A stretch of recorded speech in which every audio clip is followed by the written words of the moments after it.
वाढत आले. सर्वसामान्य कुटुंबातला जन्म त्यांचा आहे. तांदुळवाडी गावामध्ये त्यांचा जन्म झाला आणि ते आतापर्यंत कुठेही अपयश ठरले नाही. ज्यावेळेस त्यांनी त्यांची सुरुवात केली त्यांना एक नोकरी होती. त्यांना एका एडीसीसी बँकेमध्ये त्यांना नोकरी होती. शासकीय नोकरी असताना देखील त्यांना कुठेतरी समाजाचा वेढा होता आणि समाजाचा वेढा असताना त्यांनी सांगितलं की यार आपल्याला समाजसेवा करायची, आपल्याला कुठेतरी छंद आहे, आपल्याला कुठेतरी या समाजसेवेचा वेढा आहे. त्याच्यामुळे त्यांनी स्वतःची नोकरी सोडून दिली. आज आपण नोकरीसाठी भटकत आहे, परंतु त्यांनी स्वतःची नोकरी सोडून या समाजकार्याची सुरुवात केली. मराठा मोर्चामध्ये काम करत असताना त्यांना कळालं, भरपूर जण त्यांच्या सोबत आले. महाराष्ट्रभर त्यांच्या विचार त्यांनी पसरवला. एका 7 महिन्यामध्ये संघटनेची 29 जिल्ह्यामध्ये आपली संघटना त्या ठिकाणी पोहोचण्याचं काम पंढरीनाथ गोडसे पाटील सरांनी केलं. मराठा मोर्चा संघटनेमध्ये काम करत असताना प्रत्येक विचार, प्रत्येक छोट्या मोठ्या कार्यकर्त्याला त्यांनी विचारात घेतलं. विद्यार्थी असेल, युवक असेल, महिला असतील, सगळ्यांना विचारात घेऊन त्यांनी संघटनेची बांधणी केली. प्रत्येक जिल्ह्यामध्ये त्यांचा आजही कार्यकर्ता तिथे उपस्थित आहे. ज्यावेळेस संघटनेचा सोडण्याचा विचार आला, रात्री 3 वाजेपर्यंत त्यांना कॉल चालू होते की पाटील तुम्ही का सोडली, का विचार करताय. आणि ज्यावेळेस त्यांनी विचार केला त्यांनी सांगितलं आम्ही तुमच्या सोबत आहोत. तर त्या ग्रुपमध्ये आज सगळे एक्झिट होऊन आता त्यांनी नवीन ग्रुप तयार करून कोणता आपल्या विचाराचा आहे असे लोक ते ऍड करताय. मला एवढंच सांगायचंय, सर्वसामान्य कार्यकर्त्यांचा नेता म्हणलं तरी हरकत नाही, परंतु कार्यकर्ता म्हणून वागणारा माणूस हा आपला पंढरीनाथ गोडसे पाटील आहे. एक वेळेस आम्ही असंच बैठकीला जात होतो. कल्पना ते आमच्या सोबत होत्या. 2-4 पदाधिकारी राहुल मध्ये पण होते, जीवरा पाटील होते. तर त्यावेळेस गोडसे पाटील गाडीमध्ये बसले असताना गोडसे पाटलांना एक फोन आला की पाटील आमची घराची मोटर खराब झाली आहे, त्याचा मेकॅनिक आमच्या तुम्हाला भेटेल का.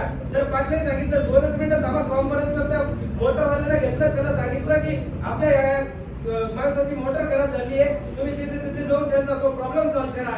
तर त्यावेळेस सगळे आम्ही गाडीमध्ये हसलो की पाटील अरे तुम्हाला असे कसे फोन येतात. ते म्हणजे यार आपल्याला कामच ते, आपण समाजसेवाचे वेडे आहोत आणि आपल्याला प्रत्येकाला त्यांचा फोन येतो हीच आपलं भाग्य आहे आणि आपण त्यांचं काम करण्याचे एबल आहोत. आपण त्या कामाचे धनी आहोत, आपण ते काम करू शकतो हे प्रत्येकाला जाणीव आहे. त्यामुळे ते आपल्याला फोन करतात.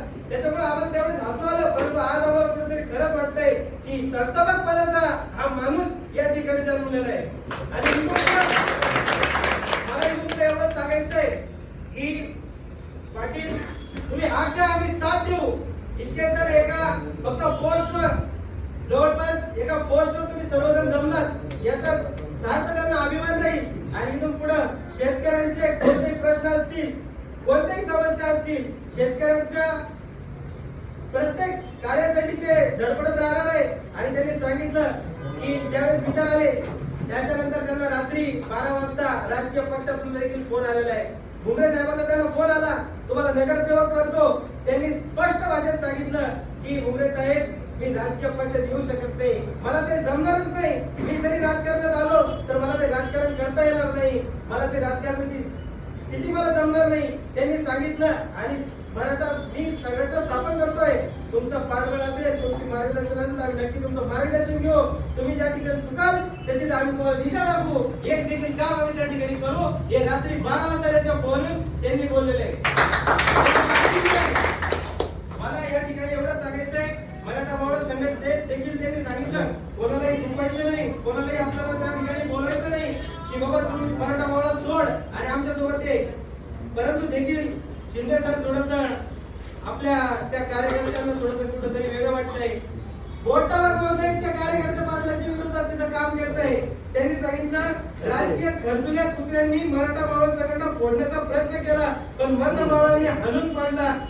तर मला एवढं सांगायचंय, आम्ही कोणा कुत्र्यांसारखा विचार करत नाही आणि कुत्र्यांचा तो विचार आमच्या मनात पण येत नाही. आम्ही सिंहाच्या दवड्यात हात घालून मोजी तो जात ही जात मराठ्यांची आहे. मला एवढं सांगायचंय, छत्रपती शिवरायांच्या विचारावर चालणारी संघटना आणि शेतकऱ्यांच्या प्रश्नावर सोडवणारी संघटना म्हणजे शेतकरी संघटना आहे.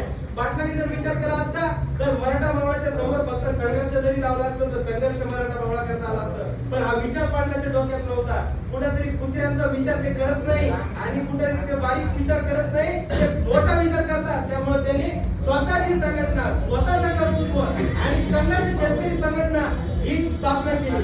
त्यामुळे मला एवढं सांगायचंय, पाटलाला सगळ्यांना तुमची साथ हवी आहे आणि पाटलाला आपल्याला सोबत साथ द्यायची आहे. प्रत्येकाचा प्रश्न इथं सुटणार आहे. दवाखान्याचं काम असेल, क्लासेस असेल, विद्यार्थ्यांचे प्रश्न असतील, कोणाचंही घरगुती भांडण सुद्धा असेल, ते सोडण्याची ताकद आपल्या संस्थापक अध्यक्षांमध्ये. मला एवढं सांगायचंय, आपल्याला सोबत काम करायचंय. आपण त्या माणसाला साथ द्यायची आहे. राजकीय पदाधिकाऱ्यांच्या मागे जाऊन त्यांच्या सत्रांचा उचलण्यापेक्षा आपल्याला शेतकरी संघटनेमध्ये काम करायचंय. यांनी सर्वांनी भावना व्यक्त करायची आहे आणि आपण सोबत आहोत. हीच आपण या ठिकाणी शाश्वती दिली, त्याबद्दल सर्वांचं मनापासून आभारी आहोत. आणि आपल्याला सर्वात सखोल मार्गदर्शन आपले संस्थापक अध्यक्ष, संघर्ष शेतकरी संघटना महाराष्ट्र राज्य यांचे संस्थापक अध्यक्ष माननीय श्री पंढरीनाथ गोडसे पाटील साहेब यांना विनंती करतो की त्यांनी 2 शब्द मार्गदर्शन